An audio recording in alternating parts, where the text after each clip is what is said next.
kemudian ada teori Harold Duman, kemudian ada teori investasi neoklasik, teori Robinsky, sampai kepada teori investasi modern pasca 1980-an.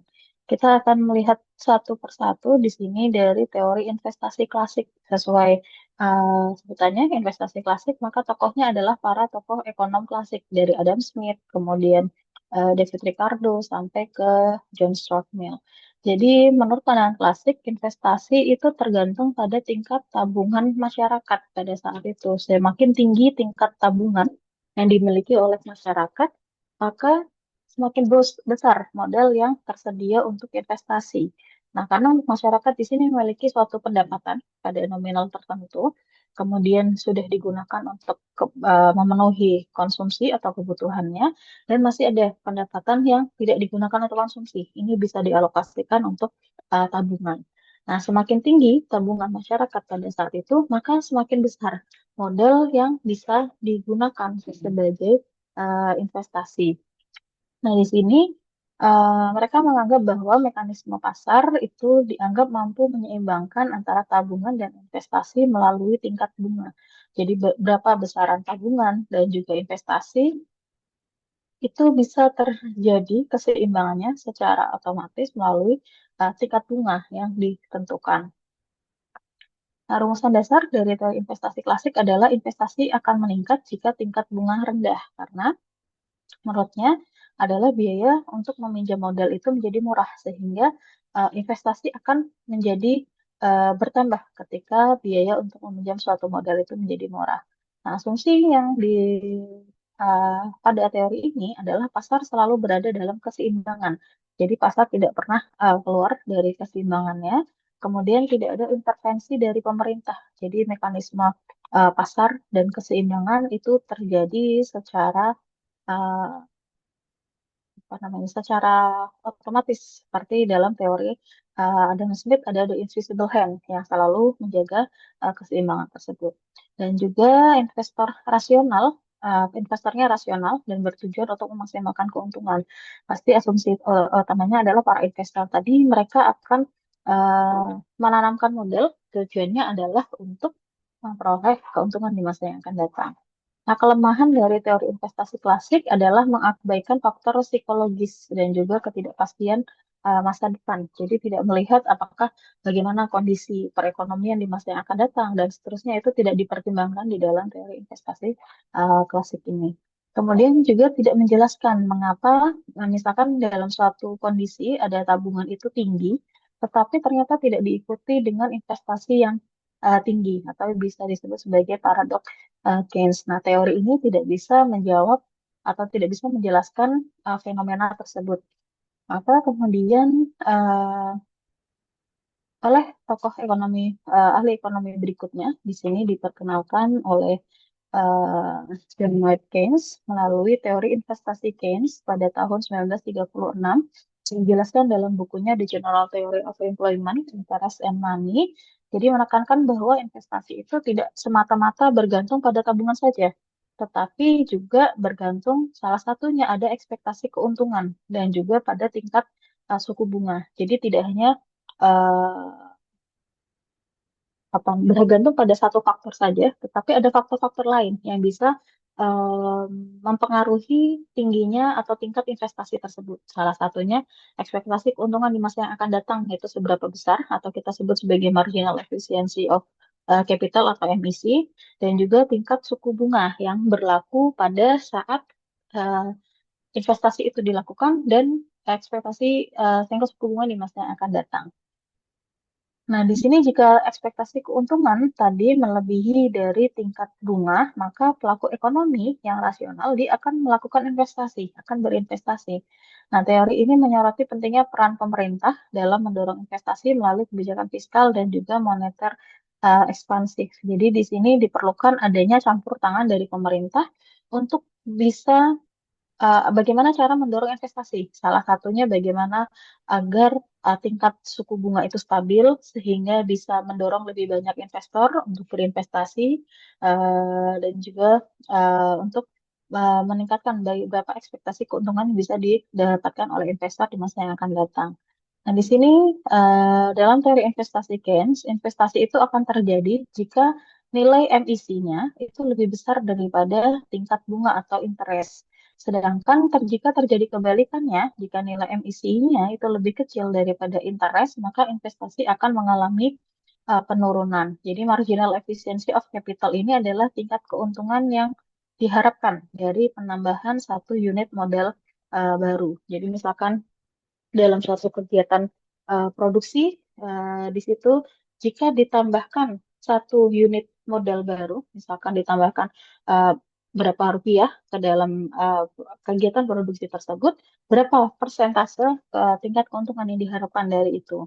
Nah, jika pelaku ekonomi pesimis terhadap masa depan, dia melihat ternyata misalkan diprediksi di masa yang akan datang itu akan terjadi krisis ekonomi atau akan terjadi ketidakstabilan ekonomi dan seterusnya, maka investasi bisa mengalami penurunan meskipun bunga rendah. Jadi di sini tidak serta-merta langsung diterima ketika MIC-nya lebih besar dari interest, investasinya akan meningkat ataupun sebaliknya. Tetapi juga melihat bagaimana ekspektasi terhadap kondisi ekonomi di masa yang akan datang.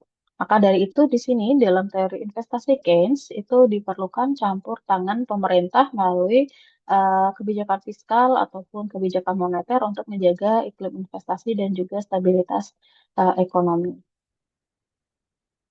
Kemudian yang ketiga, di sini ada teori akselerator yang diperkenalkan oleh J.M. Clark pada 1917 yang kemudian dikembangkan oleh Samuelson dan juga Higgs yang ditekankan dalam teori akselerator bahwa investasi itu sangat dipengaruhi oleh perubahan permintaan ataupun output. Jadi ketika permintaan eh, dari konsumen terhadap suatu barang atau jasa itu mengalami peningkatan, maka investasi juga akan meningkat. Karena ketika ada permintaan bertambah, maka perusahaan itu akan berusaha untuk meningkatkan kapasitas produksinya untuk memenuhi permintaan tersebut. Maka untuk meningkatkan kapasitas produksi tersebut, perusahaan harus mencari tambahan modal. Maka di sini akan ada penambahan investasi ke dalam perusahaan tersebut dengan harapan tadinya bisa memenuhi permintaan atau meningkatkan kapasitas produksi. Nah, hubungan investasi dan pertumbuhan ekonomi menurut teori akselerator ini bersifat cyclical atau bergerak searah. Jadi ketika investasi meningkat, pertumbuhan ekonomi juga mengalami peningkatan. Begitu pula sebaliknya, ketika investasi mengalami penurunan, pertumbuhan ekonomi juga mengalami penurunan. Nah, di sini rumus dalam teori akselerator. Di sini maknanya adalah pertumbuhan ekonomi ternyata mendorong suatu investasi baru dengan adanya terjadi suatu pertumbuhan ekonomi. Berarti di situ menandakan bahwa masyarakat memiliki atau mengalami peningkatan pendapatan. Nah, dari peningkatan pendapatan yang dimiliki oleh masyarakat, dia akan meningkatkan permintaan pada barang ataupun jasa yang biasanya dikonsumsi. Biasanya misalkan dalam pendapatan sebelumnya, pendapatan yang pertama, dia mengkonsumsi suatu barang atau jasa senilai 10 unit misalkan. Ketika pendapatannya meningkat, dia akan mengkonsumsi lebih banyak daripada sebelumnya. Maka di situ akan meningkatkan permintaan dari konsumen terhadap perusahaan. Maka perusahaan akan berusaha untuk meningkatkan kapasitas produksinya dengan cara menambah investasi. Maka di sini dengan adanya pertumbuhan ekonomi akan mendorong suatu investasi baru. Nah, ini yang menekankan adanya efek induced investment atau investasi yang didorong oleh kenaikan permintaan. Tetapi dalam teori ini juga terdapat suatu kelemahan, yaitu mengabaikan peran ekspektasi dan juga faktor keuangan. Jadi tidak terlalu melihat bagaimana ekspektasi terhadap kondisi perekonomian di masa yang akan datang dan juga faktor keuangan lain. Dan juga tidak bisa menjelaskan investasi saat kondisi ekonomi itu stagnan.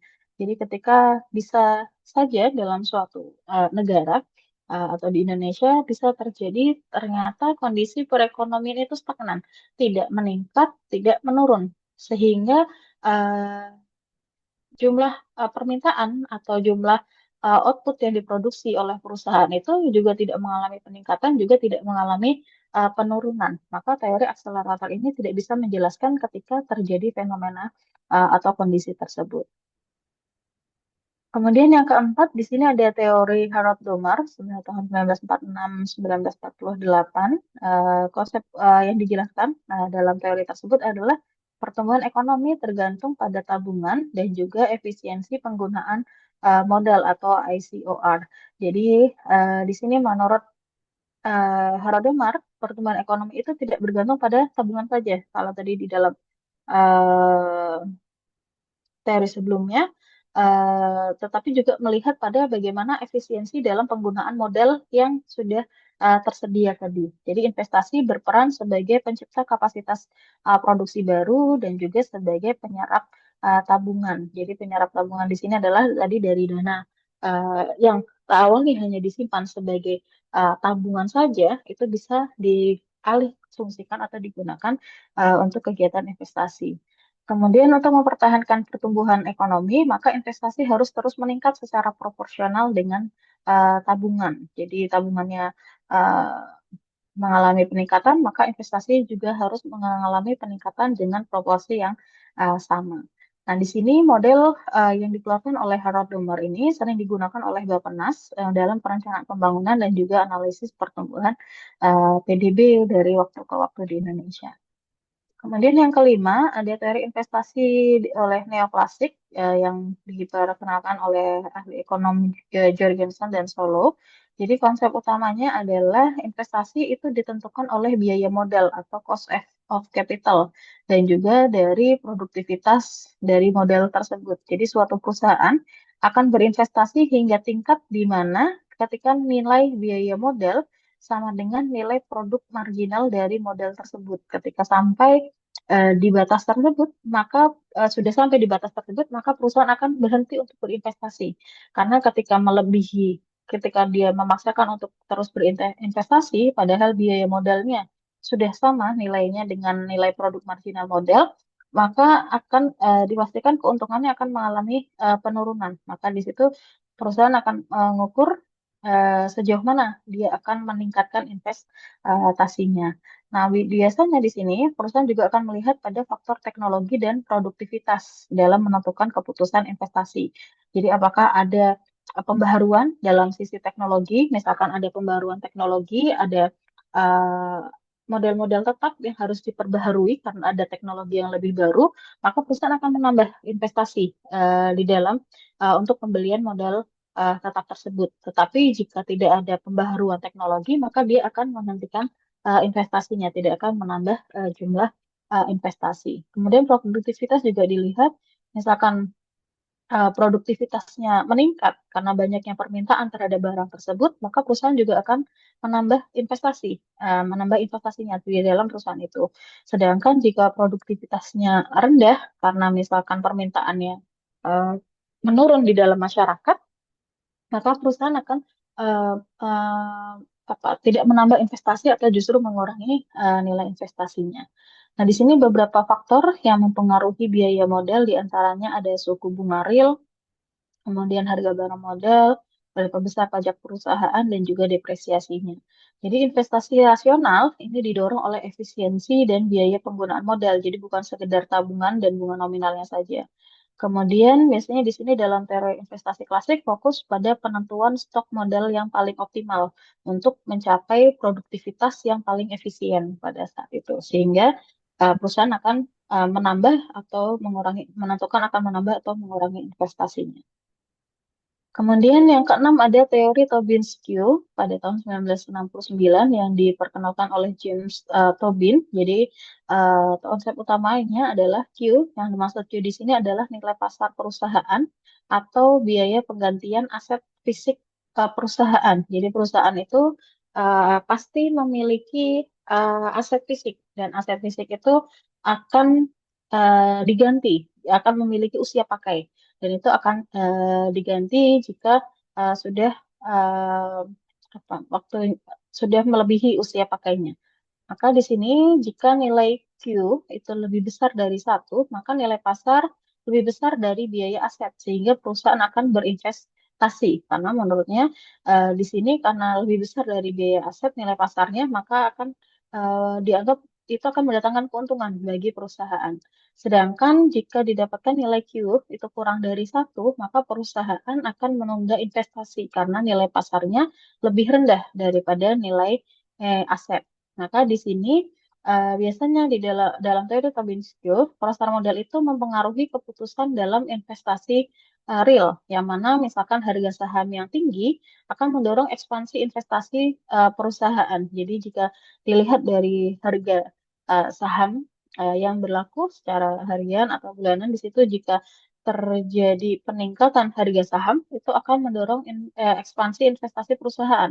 Karena ketika harga eh, sahamnya meningkat, menunjukkan bahwa banyak permintaan terhadap saham tersebut di dalam masyarakat umum. Banyak masyarakat yang membeli saham perusahaan tersebut dan akan membuka peluang untuk perusahaan untuk berinvestasi, untuk mengekspansi perusahaannya menjadi lebih besar lagi. Misalkan dengan menambah eh, aset fisik, menambah modal-modal barang-barang modal tetap, dan seterusnya.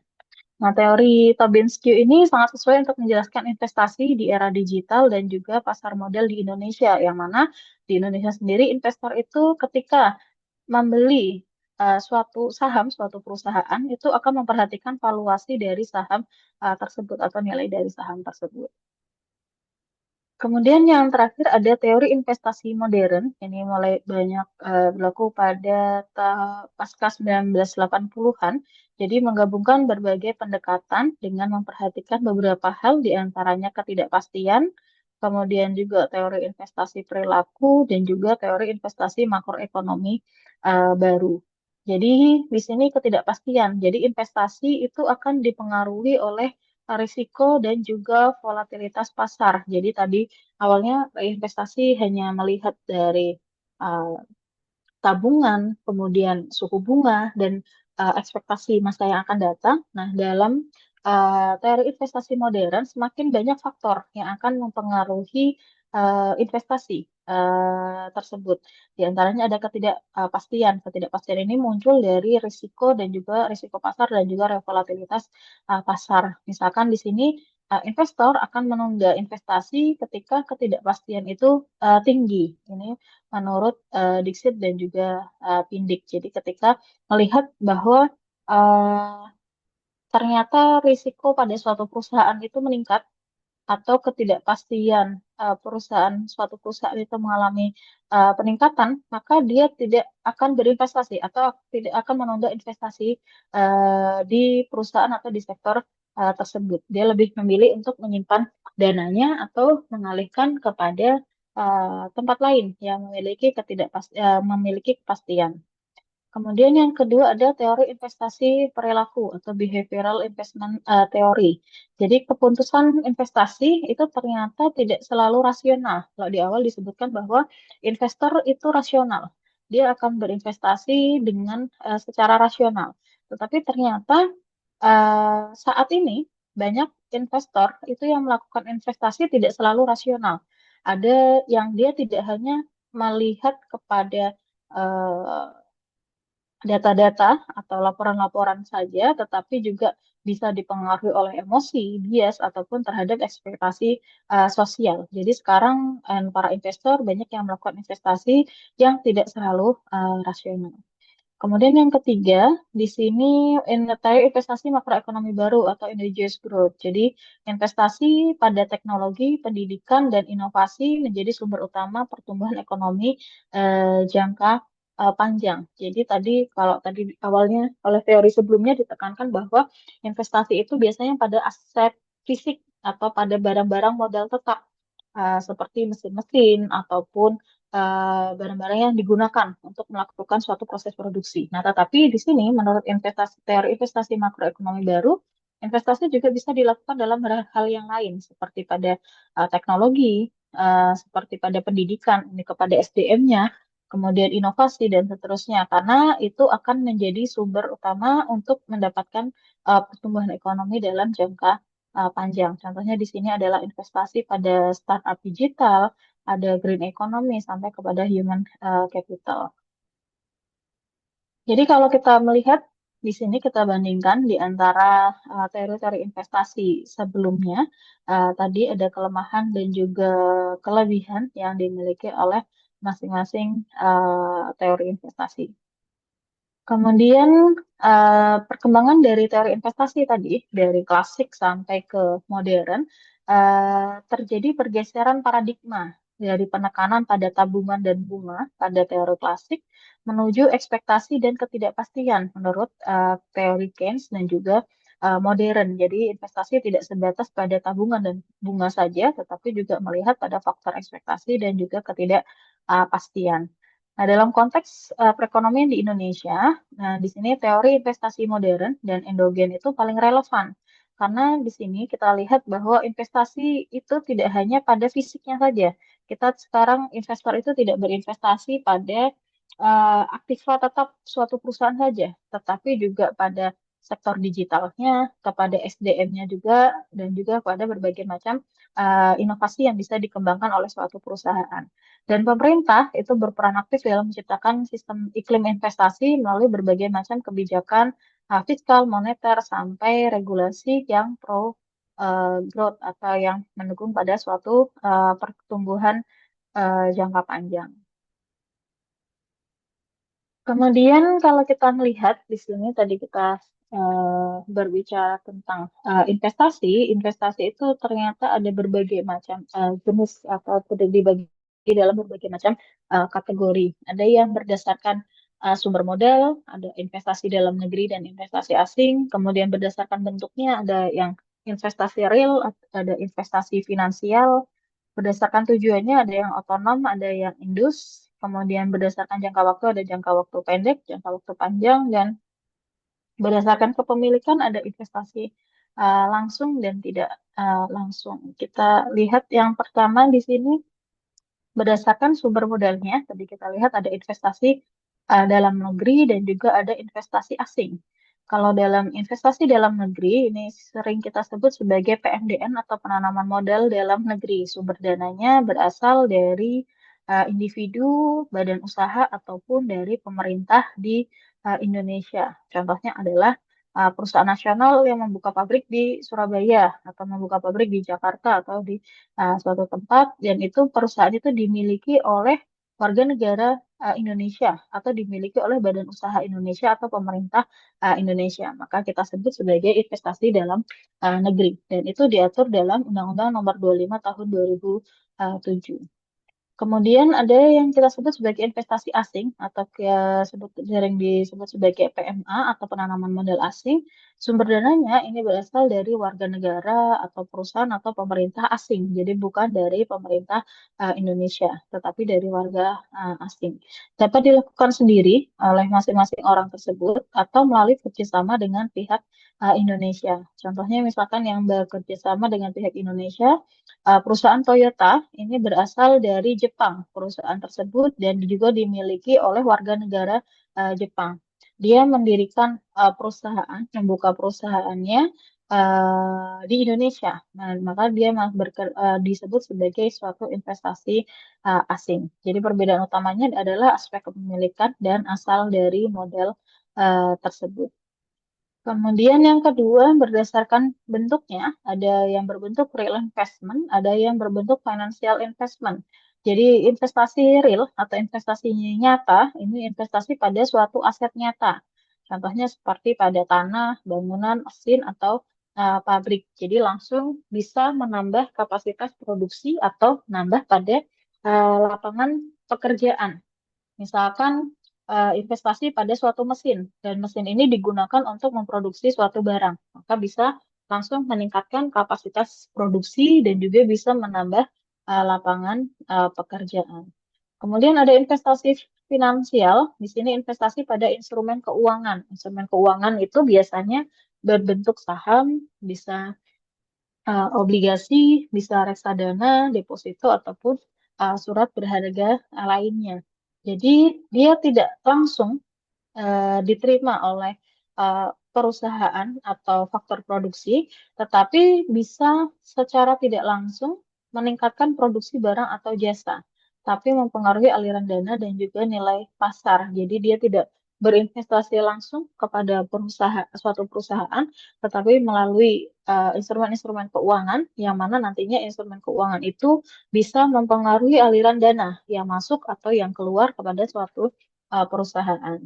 Nah, di sini perbedaan utamanya adalah pada objek investasinya, apakah fisik ataupun keuangan. Di Indonesia sendiri, investasi finansial itu sekarang banyak mengalami peningkatan seiring berkembangnya pasar modal dan juga fintech.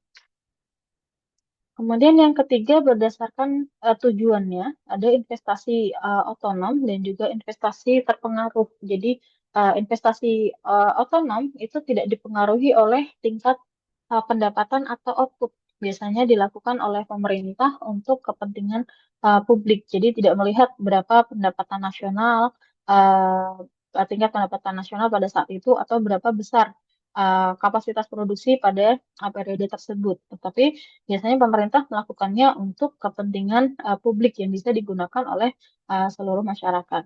Jadi investasinya terjadi secara otomatis sesuai dengan perkembangan kebutuhan hidup seseorang atau kelompok atau bahkan negara. Jadi didorong oleh kebutuhan di masa depan yang mendorong timbulnya investasi pada jenis ini. Jadi investasi otonom itu dilakukan by nature, jadi sesuai dengan kebutuhan di masa yang akan datang.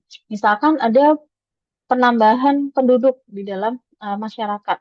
Nah, penambahan penduduk ini akhirnya membuka lahan-lahan tempat tinggal, membuka lahan-lahan tempat tinggal baru. Maka untuk memfasilitasi lahan-lahan tempat tinggal baru, di situ dilakukan pembangunan jembatan ataupun fasilitas umum untuk bisa digunakan atau dimanfaatkan oleh masyarakat yang ada di tempat-tempat tinggal baru tersebut. Maka untuk pembangunan jalan ataupun fasilitas itu disebut sebagai investasi otonom. Kemudian yang kedua ada investasi terpengaruh atau induced investment. Ini yang dipengaruhi oleh tingkat pendapatan dan juga permintaan agregat dalam investment. Jadi biasanya dilakukan by design atau disengaja, direncanakan atau diinginkan oleh sekelompok orang atau organisasi karena adanya keinginan di masa yang akan datang. Nah, semakin tinggi pendapatan masyarakat dan juga semakin tinggi permintaan agregat suatu barang atau jasa, maka tingkat investasi itu juga bisa semakin tinggi dilakukan oleh sektor swasta karena untuk memenuhi berbagai permintaan ataupun permintaan yang muncul dari barang maupun jasa tersebut. Kemudian yang keempat ada berdasarkan jangka waktu. Di sini ada investasi jangka pendek dan jangka panjang. Jangka pendek ini biasanya untuk memperoleh keuntungan dalam kurun waktu kurang dari 1 tahun.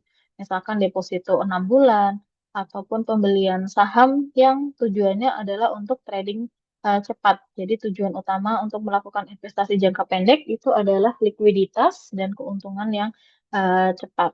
Sedangkan ada investasi jangka panjang. Ini orientasinya untuk waktu lebih dari 1 tahun, bisa 3 tahun, 5 tahun, 10 tahun, dan sebagainya. Contohnya seperti pembangunan pabrik, karena tidak mungkin pabrik itu baru didirikan tahun tersebut bisa langsung BEP atau bisa langsung mendatangkan keuntungan.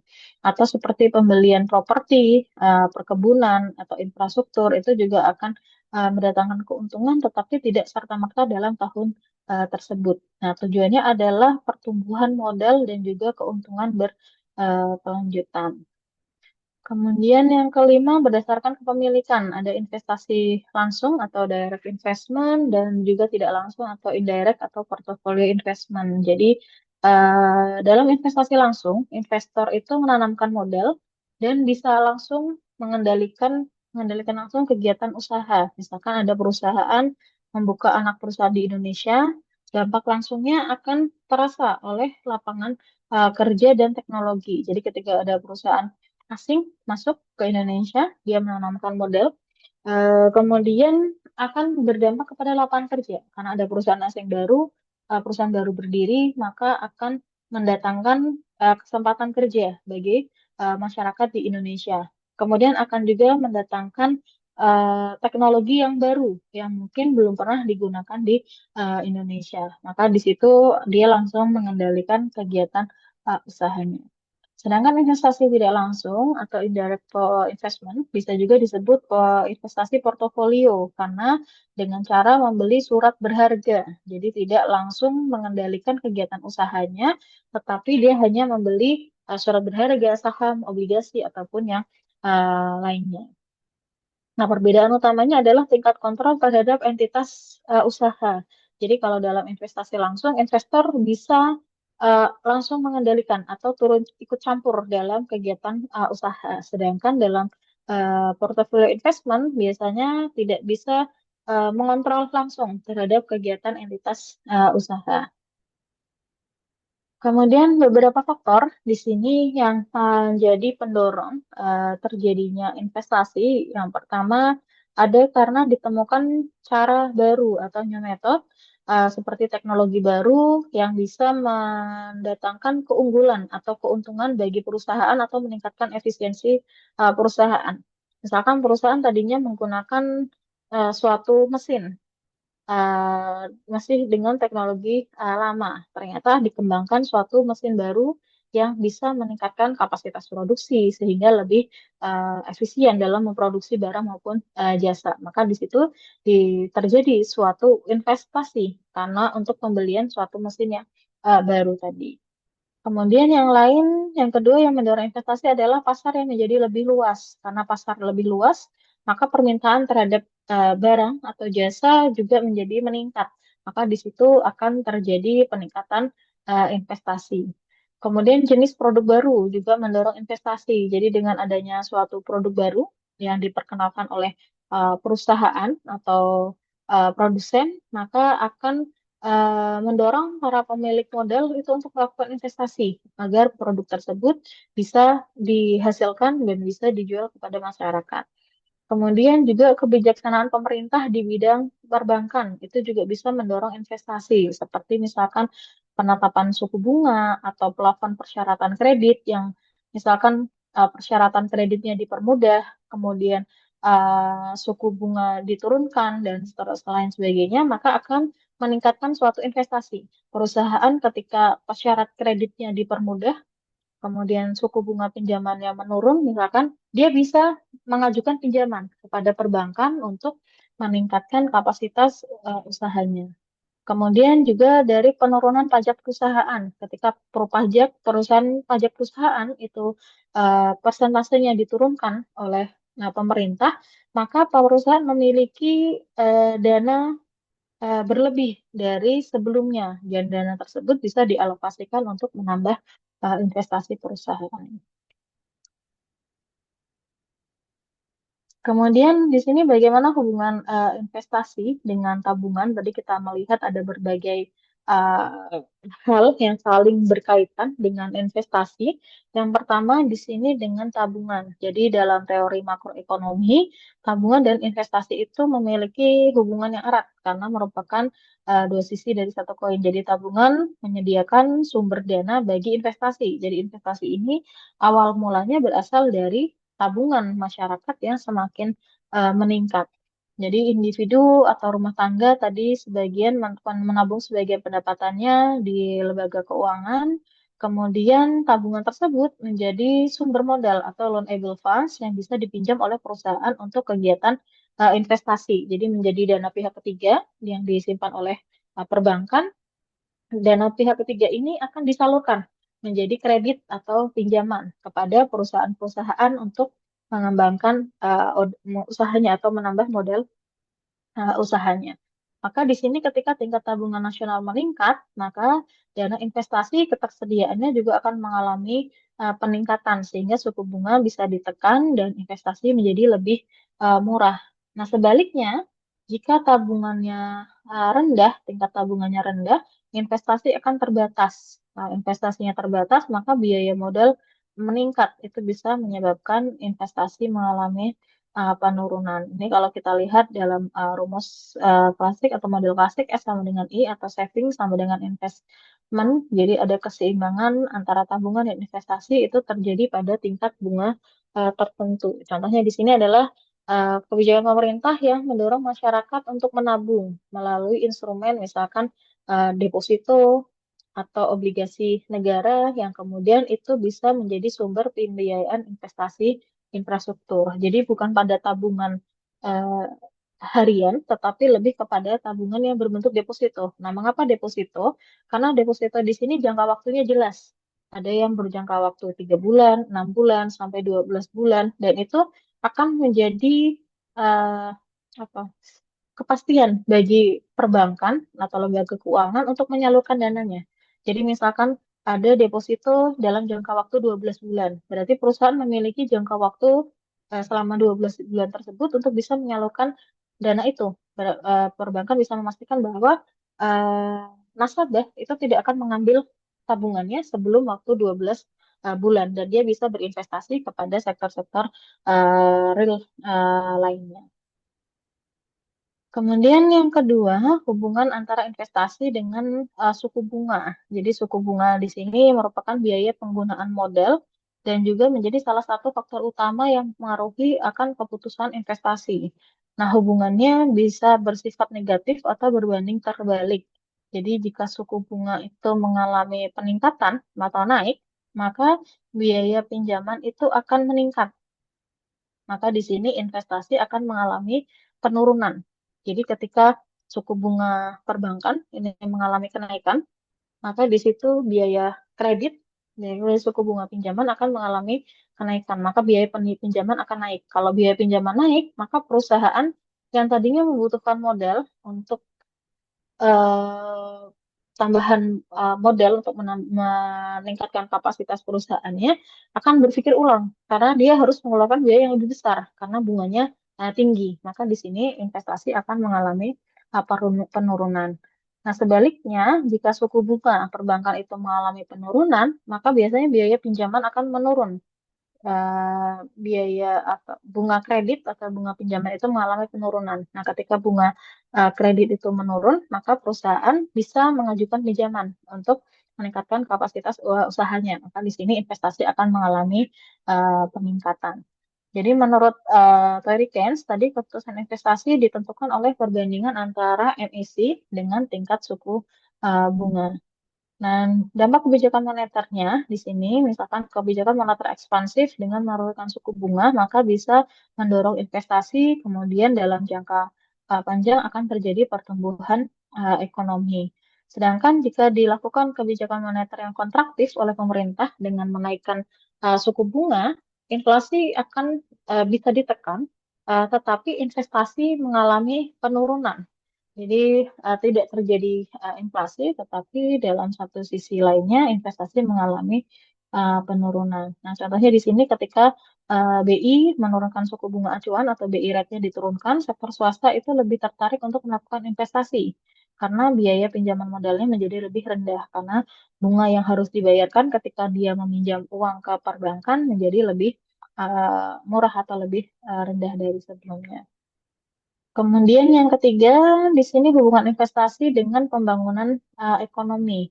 Jadi secara teoritis tadi investasi itu berperan dalam menggerak pertumbuhan ekonomi. Nah, itu dijelaskan oleh model Hardomar. Kalau teman-teman pernah mempelajari tentang teori pertumbuhan neoklasik atau Solo. Jadi semakin tinggi tingkat investasi, semakin besar akumulasi modal, dan kapasitas produksi itu bisa mengalami peningkatan. Maka ketika itu terjadi, pertumbuhan ekonomi dan pembangunan yang berkelanjutan itu bisa tercapai. Akumulasi modal semakin besar, meningkatkan kapasitas produksinya besar, di sini bisa meningkatkan pendapatan bagi perusahaan, orang-orang yang bekerja di dalam perusahaan, ataupun faktor-faktor produksi yang digunakan, pendapatannya akan meningkat. Maka di sini pertumbuhan ekonomi dan pembangunan yang berkelanjutan itu akan capai. Jadi investasi itu bisa menjadi jembatan antara tabungan nasional dan juga penciptaan pendapatan baru dalam perekonomian. Nah, ketika kapasitas produksi meningkat, pendapatan faktor-faktor produksi meningkat, maka di situ akan terjadi juga peningkatan tabungan. Peningkatan tabungan meningkat akan terjadi akumulasi modal dan itu akan berputar seperti itu siklusnya sehingga dalam jangka panjang akan terjadi pertumbuhan dan pembangunan ekonomi. Kemudian yang keempat ada hubungan investasi dengan pertumbuhan ekonomi. Jadi tadi dalam pembangunan investasi juga memiliki hubungan langsung yang positif dengan pertumbuhan ekonomi. Kalau kita lihat dalam penghitungan pendapatan nasional dengan pendekatan pengeluaran agregat di rumusnya Y sama dengan C plus I plus G plus X min M, maka di sini ada komponen investasi di dalamnya atau II. Di sini adalah investasi yang pengeluaran yang dilakukan untuk menambah stok dalam stok modal dalam perekonomian. Jadi ketika investasi itu mengalami peningkatan, maka kapasitas produksi dan efisiensi perekonomian itu juga akan bertambah. Nah, ini akan terjadi multiplier effect, yaitu peningkatan investasi memicu kenaikan pendapatan dan konsumsi, kemudian bisa meningkatkan juga pertumbuhan ekonomi secara berkelanjutan. Misalkan di sini contohnya investasi pemerintah dalam pembangunan infrastruktur, misalkan dalam hal jalan tol atau pembangunan pelabuhan ataupun bandara, yang akhirnya itu bisa meningkatkan konektivitas antar wilayah. Nah, dengan adanya jalan tol misalkan yang menghubungkan misalkan eh, Pulau Jawa sekarang semuanya sudah terhubung dengan jalan tol. Nah, ini akan menurunkan biaya logistik yang tadinya misalkan barang-barang dari perusahaan, misalkan perusahaannya ada di Jabodetabek harus dikirim ke Jawa Timur. Tadinya melewati jalan nasional biasa itu membutuhkan waktu yang panjang dan lama misalkan di dalam perjalanan karena ada hambatan-hambatan di jalan harus menempuh perjalanan yang lebih panjang. Nah, dengan adanya jalan tol, waktu tempuh perjalanannya menjadi lebih pendek. Akhirnya di sini bisa menurunkan biaya logistik sehingga perusahaan bisa meningkatkan kegiatan produksi, perdagangan juga mengalami peningkatan dan seterusnya. Ini juga bisa meningkatkan pertumbuhan ekonomi. Jadi ada multiplier effect dari berbagai macam kegiatan ekonomi tersebut. Kemudian bagaimana peran investasi di sini dalam perekonomian Indonesia? Yang pertama tadi pasti meningkatkan pertumbuhan ekonomi, kemudian bisa menciptakan lapangan kerja baru, kemudian dapat meningkatkan daya saing nasional, kemudian juga bisa meningkatkan pendapatan negara dan juga bisa mendorong pemerataan pembangunan. Jadi diharapkan dengan adanya investasi otonom yang misalkan dilakukan oleh pemerintah di luar Pulau Jawa misalkan itu diharapkan bisa menjadi pembangunan infrastruktur itu bisa menjadi lebih merata. Mungkin itu beberapa dari saya terkait investasi. Mungkin ada yang mau ditanyakan terlebih dahulu.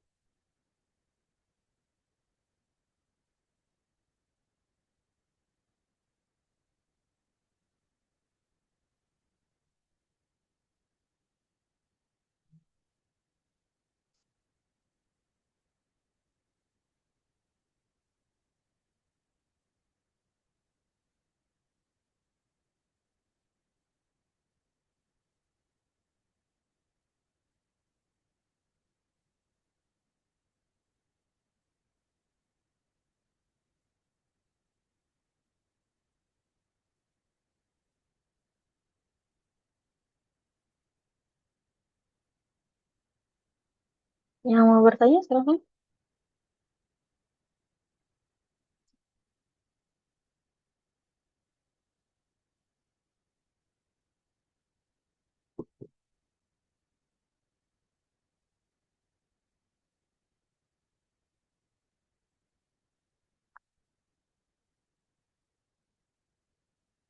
Mungkin saya ambil uh, screenshot dulu ya dari layar.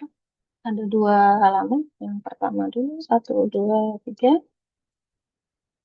Yang kedua, kedua. Nanti minta tolong juga Haidar ya untuk di rekap presensinya.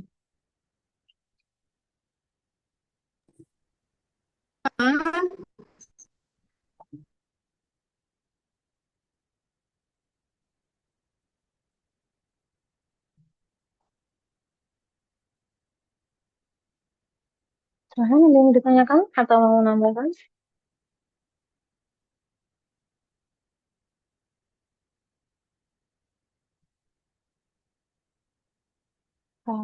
Tidak ada, saya punya tugas untuk bisa dikerjakan. Ini kelas jumlahnya ganjil atau genap ya, Haidar ya? Ada 38. Jadi genap, Genap. Bu. Oh, oke, genap ya. Berarti satu kelompok berdua ya. Screen lagi. Di sini tugasnya membuat apa namanya makalah, tetapi tidak terlalu banyak. Jadi tentang analisis peran investasi terhadap pertumbuhan dan pembangunan ekonomi di Indonesia. Ada 5 topik di sini. Silakan kalian bebas memilih salah satu saja. Boleh tentang hubungan investasi dengan pertumbuhan ekonomi Indonesia, boleh tentang apa ini pengaruh dengan pembangunan ekonomi daerah, misalkan ingin mengambil kasus pada suatu daerah tertentu, atau pengaruh tingkat suku bunga terhadap investasi di Indonesia, peran tabungan masyarakat terhadap peningkatan investasi nasional, atau dampak investasi asing masuk atau foreign direct investment itu terhadap penciptaan lapangan kerja. Bebas, silakan pilih salah satu. Kemudian analisisnya harus berdasarkan data dan juga informasi dari sumber-sumber yang terpercaya ya, bukan berdasarkan kalian membuat analisis sendiri tapi tidak ada dasarnya. Harus ada dasarnya, bisa disertakan data-data misalkan dari laporan BPS, misalkan hubungan investasi dengan pertumbuhan ekonomi di Indonesia, kalian melihat dan menganalisis dari 1-2 tahun terakhir atau 5 tahun terakhir, maka silakan lampirkan laporannya, misalkan pertumbuhan ekonomi Indonesia dalam 5 tahun terakhir itu seperti apa, atau data investasi Indonesia selama 5 tahun terakhir itu seperti apa, dan seterusnya. Itu harus ada dasar analisisnya. Kemudian bisa dari laporan BPS atau laporan dari Kementerian Investasi, laporan dari BI atau laporan dari OJK atau lembaga lainnya, dari NGO juga boleh, bukan lembaga pemerintah. Kemudian boleh juga dari artikel-artikel berita ekonomi yang berasal dari platform terpercaya, misalkan dari Kompas atau dari Republika ataupun dari platform berita lainnya, silakan. Juga boleh berdasarkan jurnal atau dari publikasi akademik itu yang menjadi landasan untuk kalian melakukan analisis. Jadi nantinya ada isinya ada pendahuluan, kemudian tinjauan teoritis ini sesuai uh, teori ekonomi yang ada, kemudian analisis, kemudian kesimpulan dan saran. Kemudian dalam bagian analisisnya di sini nanti kalian yang perlu diuraikan salah satunya, salah duanya di sini ada fenomena atau tren investasi di Indonesia berdasarkan topik yang dipilih dari salah satu ini, kemudian kaitkan dengan teori ekonomi dan dampaknya terhadap aspek makroekonomi, misalkan pertumbuhan ekonomi, pembangunan ekonomi, lapangan kerja, atau pada tabungan atau suku bunga. Jadi silakan ditulis minimal 5 halaman, maksimal tidak perlu banyak-banyak, mungkin maksimal 10 halaman ya. Jadi analisis singkat saja, tidak termasuk daftar pustaka ya ini. Kemudian fontnya untuk disamakan menggunakan Times New Roman ukuran 12 spasi 1,5. Kemudian daftar pustaka menggunakan format APA style seperti itu. Waktu pengerjaan kurang lebih 11 hari, 12 hari. Jadi nanti dikumpulkan tanggal 9 November di jam 22 paling lambat. Nanti kelompoknya terserah kalian boleh menentukan sendiri, bebas mau dengan siapa ya. Seperti itu. Ada yang mau ditanyakan untuk tugasnya? Bu, saya izin bertanya, Bu. Ya, silakan Rian. Ini kan ada kumpulin informasi dan data juga ya, Bu. Itu kira-kira ada rentang tahunnya nggak, Bu? Kayak minimal 5 tahun atau berapa gitu, Bu? Oke, boleh. Kalau mau misalkan menganalisis, boleh sampai 10 tahun terakhir. Jadi maksimal di 10 tahun terakhir, jangan sampai di atas 10 tahun ya. Paling baik ya 1-2 tahun sampai 5 tahun ke belakang. Seperti itu. Oke, baik, Bu. Kalau minimal 5 halamannya itu udah termasuk cover atau belum ya, Bu? Cover belum sama cover. Di luar cover. Jadi dimulai dari pendahuluan ya. Oke, baik Bu. Terima kasih Bu. Oke, ada lagi. Sama satu lagi Bu, tadi kan ternyata orangnya ada 37 orang Bu satu kelas jadi ganjil. Mm-mm. Oh, jadinya ganjil. Oke, berarti ada satu yang 3 orang ya. Ada Oke satu baik Bu. kelompok yang bertiga. Oke. Ada lagi.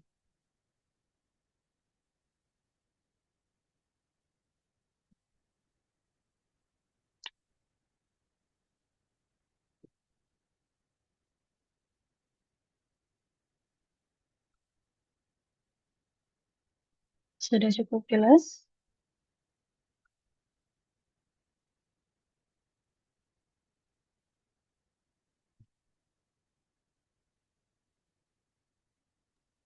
Sudah cukup Bu, mungkin Bu, untuk UTS-nya. Hmm. Oke.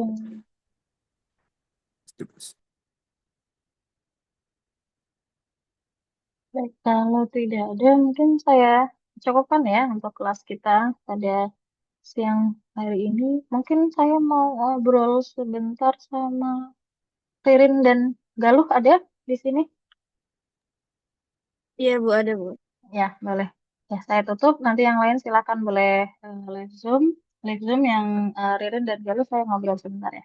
Mungkin itu saja perkuliahan kita di siang hari ini. Kita bertemu lagi minggu depan. Saya tutup. Terima kasih. Wassalamualaikum warahmatullahi wabarakatuh. Waalaikumsalam warahmatullahi Terima kasih, Bu. wabarakatuh. Terima kasih, Bu. Ya. Terima kasih Bu.